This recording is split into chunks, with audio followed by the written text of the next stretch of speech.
大家好，係講完啦。今日咧要嚟教大家如何應付呢啲咁嘅場景嘅。依個就係我哋頭先 B1 點同埋我哋 B2 點嘅，係啦。我哋 B2 點變咗一個廢墟啊，點樣做到嘅咧？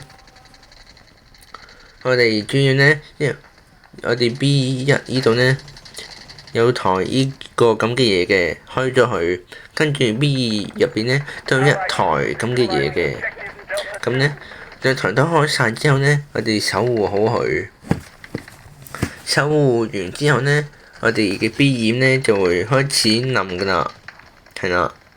跟住我哋開完一台之後咧，佢話啲乜嘢穩定大跌震嘅。咁開咗兩台之後咧，佢變咗 B2會變咗咁樣噶啦，就咁簡單。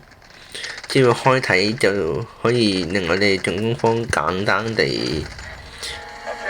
就係簡單進攻啦，直接少咗進攻點嘅係會嘅咁多㗎啦。